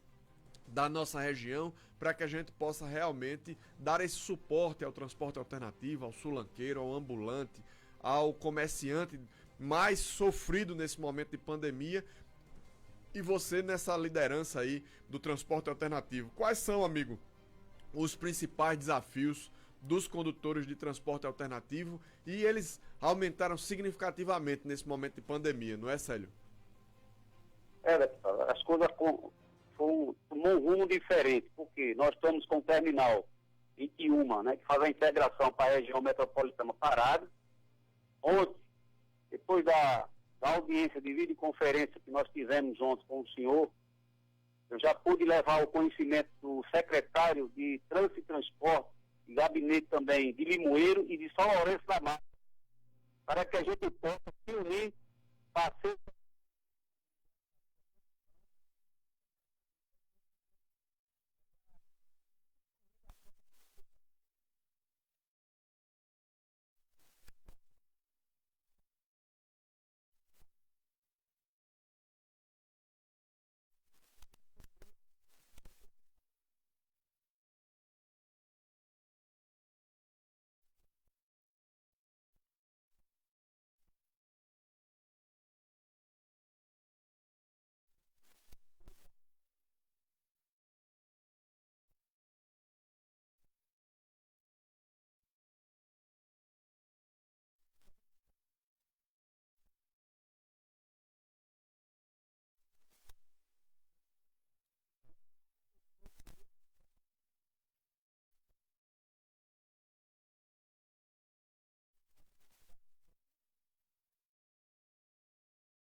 que leva a riqueza, que leva a mercadoria, que transporta gente no nosso polo de confecções principalmente, mas também envolve todo o estado, seja na região do Araripe, seja na região do Alto São Francisco, seja na região metropolitana, na Mata Sul, na Mata Norte. E a gente realmente, só para explicar à população, explicar ao nosso ouvinte, nós estamos desenvolvendo uma atividade chamada Vamos Vencer Juntos, que a nossa Comissão de Desenvolvimento Econômico da Assembleia, com a consultoria da Casa, a gente vai disponibilizar articulação, por exemplo, com o Banco do Nordeste de Pernambuco, Banco do Nordeste do Estado, Banco do Nordeste do Brasil, melhor dizendo, com o Superintendente Ernesto, aqui de Pernambuco, para a gente buscar linhas de crédito, porque a gente precisa se preparar para esse momento, mas também precisa se preparar para o retorno das atividades, porque tá todo mundo aí, digamos assim, com a corda no pescoço, não tem mais condição de pagar suas contas, com o nome sendo negativado, com dificuldades significativas, e a gente precisa de linha de crédito sem burocracia, que não visualize esse processo. Então, esse trabalho, Célio, pode acreditar, amigo, que a gente vai fazer do mesmo jeito, com o mesmo afinco que a gente faz no nosso mandato e que nós fizemos para buscar uma alternativa, como aconteceu com o decreto do governo do estado do transporte alternativo em Pernambuco, que a gente pode realmente, claro que antes da pandemia e depois que voltar às atividades, a gente vai poder voltar à atividade de forma digna, sem perseguição por parte das instituições. Levamos o superintendente da Polícia Rodoviária Federal, o representante da EPTI, representantes do DETRAN, de todos os setores, da Polícia Militar, do Batalhão de Trânsito, também todos os profissionais que atuam nessa atividade, para que a gente pudesse fazer uma articulação, e é assim que a gente vai tentar desenvolver linha de crédito, também Secretaria de Desenvolvimento Econômico, ADDIPER, que a gente também fez uma articulação, por exemplo, para a nossa região ter realmente o polo de confecções produzindo máscaras, e já 1.600.000 máscaras foram produzidas, e a gente tem uma disponibilidade do governo do estado de mais 1 milhão de máscaras a serem produzidas. Então, esse trabalho é o trabalho que a gente tem que dar o suporte, esse é o nosso papel de parlamentar, de servir a população. Queria também, amigo Célio, que você dissesse para o nosso ouvinte como é que observa aí esses caminhos, como é que tem sido, a gente não tem percebido realmente outras lideranças, digamos assim, se colocarem à disposição para que a gente possa realmente ter uma articulação. Eu vou, inclusive, buscar contatos com deputados estaduais da nossa região, principalmente, para que a gente possa buscar parcerias, apoios, para que a gente possa desenvolver esse projeto. Mas a gente não tem visto, né, uma sensibilidade dos governantes e dos representantes nesse momento, Célio. A questão é que ontem eu disse ao senhor que o senhor tomou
bom fim de semana, viu?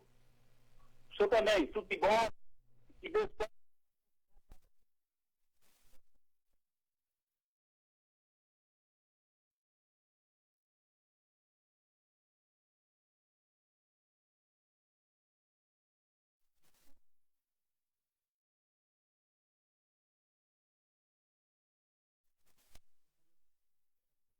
Nós temos aqui mensagens, delegado. É o programa no ar e as pessoas interagindo conosco, né? Bom dia, deputado Lessa, Adielso. Como sempre, o programa está um 10. Um abraço a todos. O André Salgado tem toda a razão quanto à omissão de algumas autoridades. Por exemplo, a prefeita ainda não decidiu se vai haver ou não o São João. Quem mandou essa mensagem foi o Eduardo Mendonça. Pois é, Eduardo, é um negócio tão básico, né? Decisão, tem que ter liderança e tem que se posicionar e enfrentar as dificuldades. O que não pode é ficar em cima do muro, porque os próprios profissionais precisam ter essa definição para que eles se programem, se organizem, para que eles tenham uma clareza. Não pode ter um negócio assim que não tem decisão. É preciso ter liderança e posicionamento. E aí a gente conclama a prefeita do município para ter clareza para a população.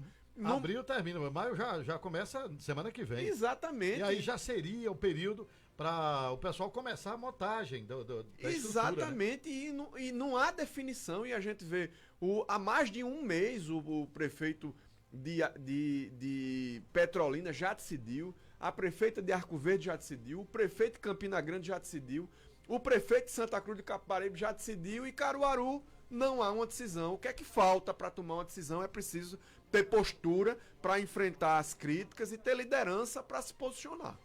É verdade. Bom, meio-dia, 39 minutos agora. A outra mensagem por aqui, boa tarde. Moro fez um ótimo trabalho, mas foi muito carrasco com Lula por mando de Bolsonaro para que Lula não fosse candidato e com certeza Bolsonaro já havia prometido a Moro o cargo de ministro da Justiça. Mas claro que Moro não vai dizer isso porque ia queimar Bolsonaro e ele mesmo.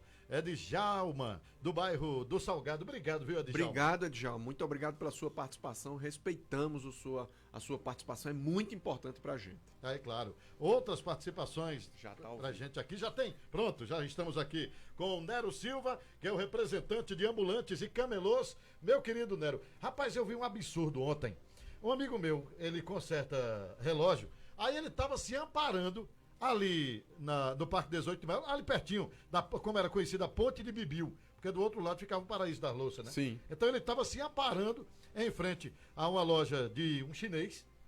Aí o pessoal da prefeitura chegou, aí disse, não, a loja vai ser multada. Você está fazendo o quê? Aí, não, estou me amparando, não, você é o dono da loja. Aí colocaram lá, colaram lá um papel na porta, que a loja foi multada. Não, rapaz, coitado do japonês, em casa do chinês.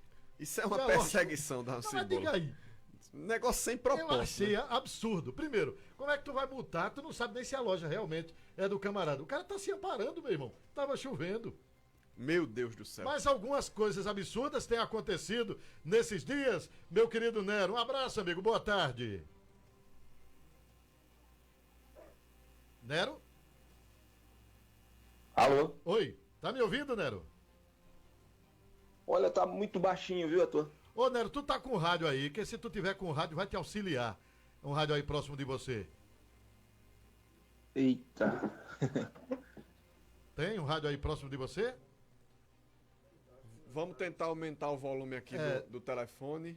Que na verdade a gente tá com um outro auxílio aqui, pode ser isso aí. Pera aí, viu, meu querido Nero? Aliás, pera aí, ele não tá nem ouvindo. Ô, Nero, tá me ouvindo agora, meu irmão? Nero? Tá me ouvindo agora, meu irmão?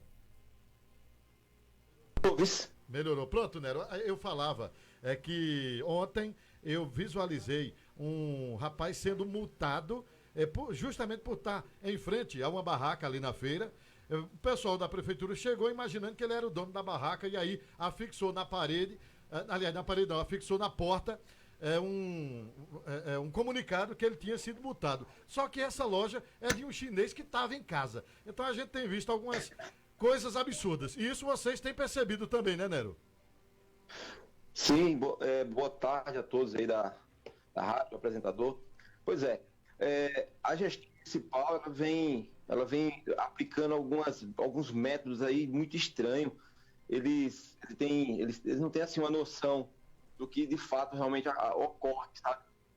Com a categoria. Ô Nero, muito boa tarde, amigo. A Associação dos Ambulantes, a gente tem percebido que tem realizado algumas campanhas em prol dos ambulantes e dos camelôs, principalmente por conta dessa necessidade, até necessidade do básico de se alimentar. Como é que tem sido essas ações, Nero? Pois é, boa tarde mais uma vez. A associação ela vem fazendo uma campanha de arrecadação de alimentos há mais ou menos 4, 5 meses, que foi justamente o período que ocorreu a transferência dos ambulantes do centro da cidade para os espaços que foi detectado pela prefeitura. E agora intensificou mais ainda por conta dessa pandemia, né, do coronavírus, que o pessoal passou a sofrer mais ainda essa questão. Ô Nero, se você puder ficar, digamos assim, parado utilizando o telefone, talvez você não perca aí o sinal. É muito importante você trazer essa reflexão, porque esse cenário, você fala de 4 ou 5 meses, ou seja, não é só a questão da pandemia, foi aquela movimentação ali, que foi retirar os ambulantes do centro da cidade, e me parece que aquilo foi uma decisão muito desacertada, ou arbitrária. Seja, muito errada, né, Nero? Sim, sem dúvida. Isso foi uma transferência que a gente acabou reclamando para a gestão, né? Que o local destinado, ele não era próprio para ambulante trabalhar. A localização, né? A estrutura muito boa, porém o local. Isso foi questionado várias vezes. E a questão de falta de planejamento talvez não tenha sido ouvido corretamente, vocês que são os diretamente interessados nisso, né, Nero? Sim, sem dúvida. A gente sempre buscou um diálogo com a gestão atual aí e a gente não teve resposta alguma. A gente procurou aí a promotoria, explicamos direitinho, antecipadamente o que ia acontecer e como de fato aconteceu. O projeto não funcionou, foi um projeto que infelizmente deu errado e a gestão não teve um plano B. E quem se prejudica principalmente são vocês aí, né? Que dependem diretamente desse trabalho para manter as suas famílias, né? Sim, sem dúvida.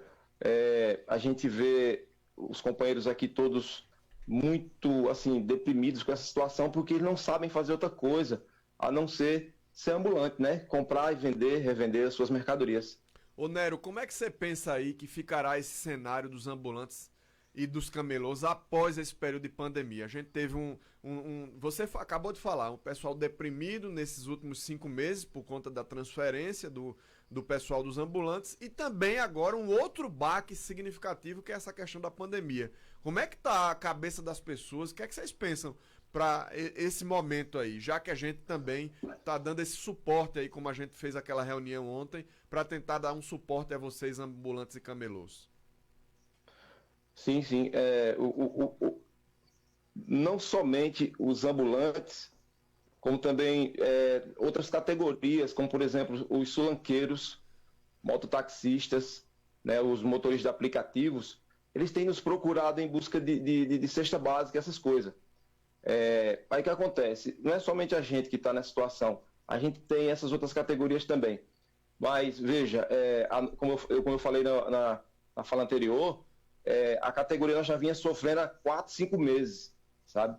E a gestão não teve um plano B para nos relocar para um outro lugar, sei lá, algum plano, não teve. Então a gente já está extremamente abalado, né? E depois da pandemia, então, é um futuro incerto. A gente está muito triste com a situação toda e a gente não sabe direito nem o que dizer, viu?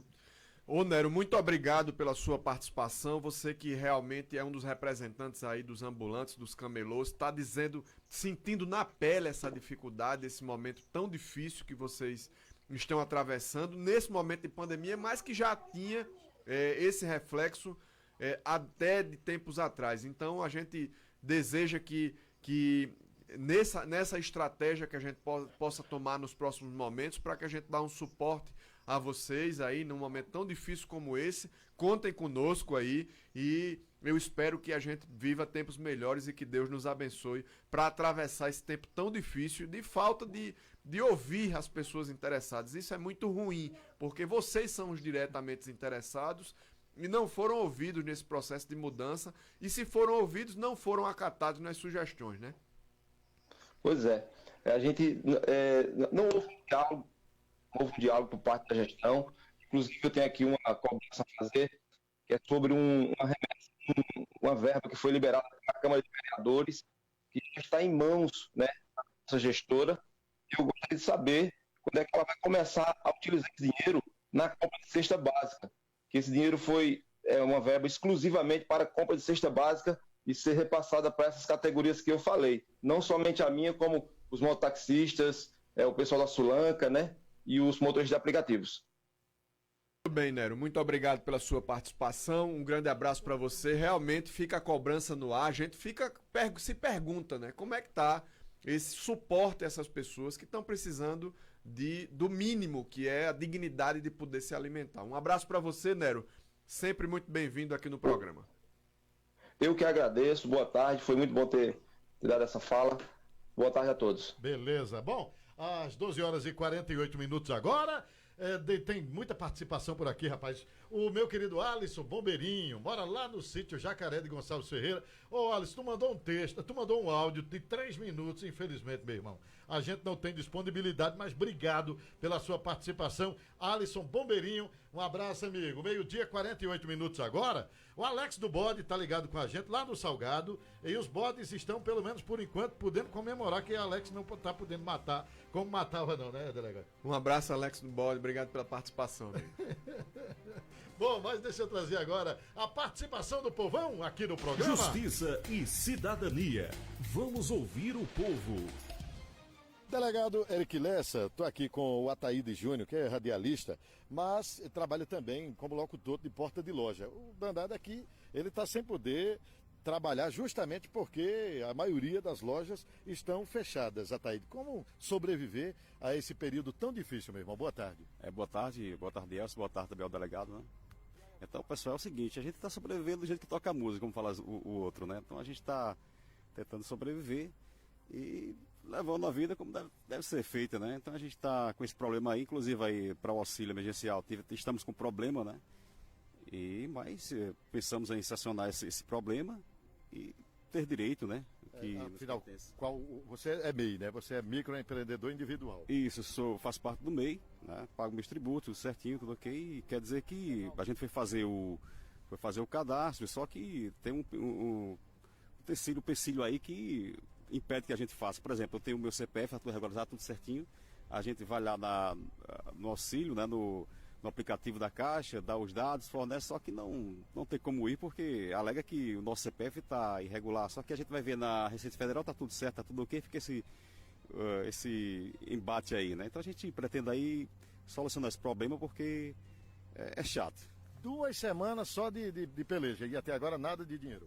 De 2 já vai para a 3ª semana já, né? Então a gente está ainda nesse aguardo aí, né? Esperamos que seja solucionado esse problema. Ok, boa sorte, viu, Ataíde? Obrigado, valeu, adeus. Bom, e o Valmir, ele trabalha com facção, né?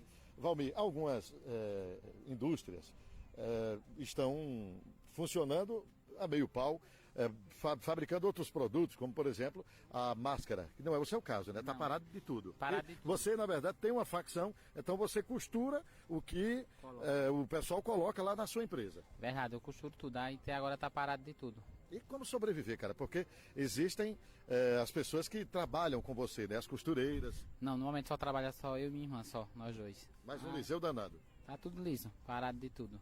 E não tem perspectiva de melhora, né? De jeito nenhum. A tendência é só piorar.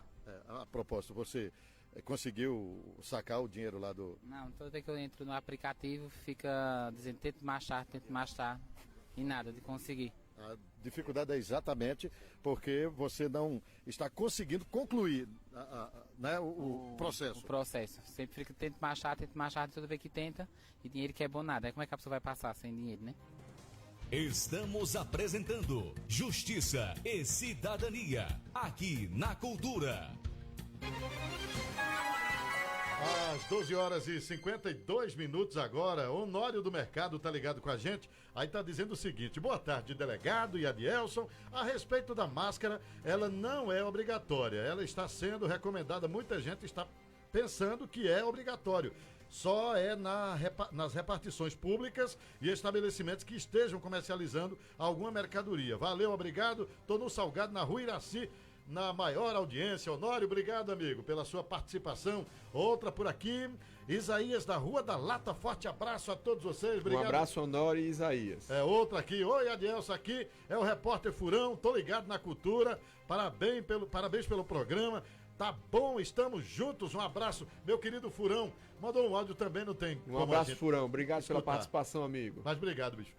Boa tarde, aqui é Apolinário Gomes, sempre acompanho o seu programa aqui em Porto Velho, Rondônia, pela conexão Rádio Cultura na internet, conexão internet Rádio Cultura, obrigado, programa de repercussão nacional.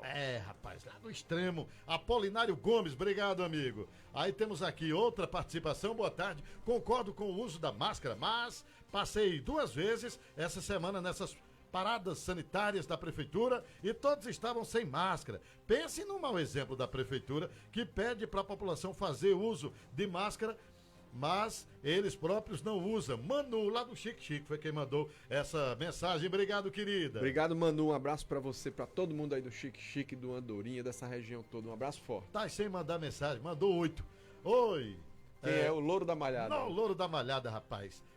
Tá dizendo o seguinte: bom dia, querido, o casamento dos dois agora já terminou, ok? Faz aqui, pega aqui, dá-lhe Lula. Todo mundo sabia que Bolsonaro não tem capacidade para dominar o país. Veja os filhos dele, por exemplo, eles vão dar o que eles vão dar para a população. Aí mandou um vídeo aqui, não tem como a gente ver teu vídeo não, mas meu querido Lula, aliás, é o Louro. Louro, né? Da Malhada. Louro da Malhada, obrigado, amigo. Eu tenho fé em Deus que um dia eu vejo o delegado Lessa sendo prefeito de Caruaru. E a Descalvado, eu não entendi o Descalvado, mas o Val da Sofrência. Um abraço, Val, obrigado pela audiência, amigo. Obrigado pelo carinho. E sabe por que Val da Sofrência, né? Hã? É torcedor do Santinha. Boa tarde a todos, é Beto do bairro Parque da Cidade. Tô escutando o melhor programa do sábado na minha querida Rádio Cultura. Humberto, obrigado, amigão. Beto, Beto é conhecido como Beto. Que maravilha você dar esse depoimento. Muito obrigado, meu amigo, pela audiência, muito obrigado pela participação. Vocês é que são importantes para esse programa. Aí temos aqui, delegado, boa tarde aos que fazem essa grandiosa emissora e aos ouvintes. Venho expressar minha inspiração divina, acho que foi isso que ela quis dizer, né? Ou ele quis dizer. Deve ser aberto sim o comércio da seguinte maneira: cada estabelecimento com funcionários de máscaras na porta, uma pessoa com álcool em gel, ou seja, o que já vem o pessoal com as medidas de precaução fazendo, né? Pelo menos em farmácias. O Beto Ferreira, lá do São José, vizinho meu lá, né, Beto? E aí, delegado, também o Índio Agagiani. Boa tarde a todos, delegado, juiz, ministro do Supremo AB do Brasil, era inimigo do ex-ministro, agora apoia ele, isso é politicagem. Índio Agagiani, obrigado, amigo. Obrigado, amigo, um abraço pra você. Mandou uma foto aqui de frente de um pé de jaco, ó. Um pé de jaco. Agora pense numa máscara. Eita, gota serena. Essa tá protegendo mesmo. Um abraço, Índio. Valeu, Índio, obrigado, Vamos concluir aqui o nosso debate. Só tá com os olhos de fora aqui. Assim mesmo, de óculos. Muito bem. Minha gente, o programa está chegando à reta final, mas eu queria mais uma vez aí perguntar ao André Salgado, nesse momento de pandemia, André, principalmente nessa demanda por máscara, nessa demanda de material aí, de capote, de toda essa estrutura, o nosso polo de confecções pode dar um suporte nisso, né? Com certeza. Inclusive, é inadmissível que o governo brasileiro continue comprando as máscaras, no meu entendimento, da China. Nós temos mão de obra, nós temos aqui no polo de confecção do Agreste condições tranquilas de produzir máscara, não só para o Brasil, mas para os países vizinhos também. E outra coisa, depois que essa pandemia passar, eu acho que vai chegar o momento da gente repensar o Brasil em relação a esse comércio exterior.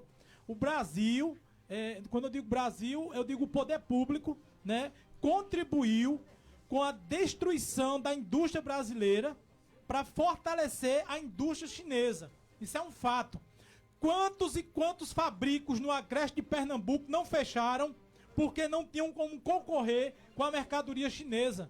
Muitos fabricantes grandes, inclusive, fabricavam lá na China, trazia para cá, botava etiqueta e por aí vai. Quer dizer, tem que se pensar tudo isso, né? Para que a gente possa valorizar a indústria nacional. E o nosso polo. O nosso polo de confecção é inadmissível, é de uma cara de pau muito grande do próprio governo comprar e incentivar a indústria chinesa.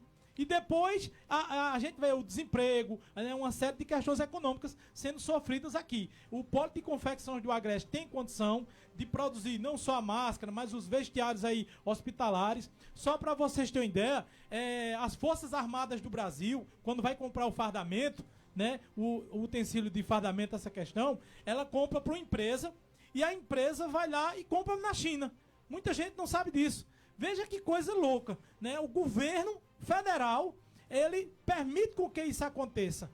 E aí a gente tem que realmente, a sociedade brasileira, repensar o Brasil, valorizar a nossa indústria, gerar emprego aqui dentro e fortalecer o polo de confecção de Agreste, porque é muitos costureiros e costureiras que precisam de trabalhar. Como aconteceu agora com a Agência de Desenvolvimento de Pernambuco, com a aquisição de 1.600.000 máscaras aqui no nosso polo. Exatamente, foi um excelente exemplo que eu achei bom do governo do estado, né? O governo do estado, ele pegou e incentivou. E veja que coisa maravilhosa, que muitos fábricos que hoje estão funcionando, fabricando as máscaras. Ontem, né? Inclusive, antes de ontem, eu vi um depoimento de uma pequena produtora, de um pequeno fabrico ali de Cachoeira Seca, dizendo que está se sustentando com a produção das máscaras. Veja, por quê? Porque o governo do estado está estimulando e a própria Agência de Desenvolvimento de Pernambuco, a DIDICPE, comprou 1.600.000 e vai comprar mais 1 milhão de novas máscaras aqui no nosso polo. Agora o senhor imagina, delegado, se isso fosse uma tomada de decisão não apenas do governador de Pernambuco, mas dos outros governadores e do próprio governo federal, né? E aí é muito importante que a sociedade tenha esse papel de cobrar, né, dos seus líderes políticos para que eles comecem a olhar para dentro do Brasil. Eu me lembro, só para encerrar esse assunto, que quando o atual presidente ganhou, teve um grupo de 27 deputados que foram visitar a China. A China pagou todas as despesas para um grupo de 27 deputados federais, ganharam na época, visitar a China para fazer as negociações, mostrar que a China, né? Quer dizer, veja a que ponto a gente chegou. Deputados que foram para a China para defender a indústria chinesa. Eu sou presidente da Comissão de Desenvolvimento Econômico da Assembleia e fui convidado também para ir para a China. E eu achei melhor ficar aqui no nosso polo de confecções. Exatamente, muito melhor, né? Bom, minha gente, muito obrigado, amigo André Salgado, pela sua disponibilidade, pela participação. Foi bastante esclarecedora, mostrando como é que está esse momento aí de pandemia, o trabalho informal, a Sulanca, essa realidade, como a gente ouviu também o Nero, da Associação dos Ambulantes e Camelôs. Ouvimos também o Célio Roberto, da Associação do Transporte Alternativo de Pernambuco. Então, muito obrigado, André. Está sempre os microfones abertos para você e para o nosso povo da Sulanca se comunicar aqui. Eu queria agradecer, para mim é uma honra estar aqui. Vocês são pessoas honradas, você é uma pessoa, delegado Lessa, que representa com dignidade cada voto que o senhor obteve. E isso a gente tem que dizer, né? Queria agradecer muito, mandar um abraço pro Jadiel de Carvalho, que é o meu companheiro na TV Sulanca Caruaru. A gente tá nessa luta grande da TV Sulanca desde 2018. A gente criou esse trabalho bacana para estar cobrando as questões da Sulanca, né? E queria agradecer a Renata Carla, ao Júlio César, a Samara, muitas pessoas que nos acompanham no dia a dia, né, nessa luta pela Feira da Sulanca, o caçula da associação, aos mototaxistas, que eu tenho uma ligação muito grande com os mototaxistas também, e dizer que o caminho é esse, né? Eu acho que a sociedade, nesse momento agora, tem que se mobilizar, cobrar do poder público, dar sugestões, fazer críticas construtivas, na hora de elogiar, na hora de criticar. Eu fico assim assustado e muito triste quando eu vejo que a prefeita está quebrando calçada, quebrando pedras que tem ali 200 anos para passar, para fazer do jeitinho que ela quer. Você imagine se cada prefeito que entrar em Caruaru inventar de sair quebrando calçada para fazer de acordo com o seu próprio decoração. Quebrar calçada pronta, né? Exatamente, calçada pronta. A gente tem que criar na Câmara de Vereadores uma lei para esse tipo de absurdo não acontecer. tem que criar na Câmara de Vereadores. Porque é uma coisa assim, tão fora de lógica, as pessoas passando fome. Eu recebo ligações de sulanqueiro, de ambulante, de carroceiro, passando fome.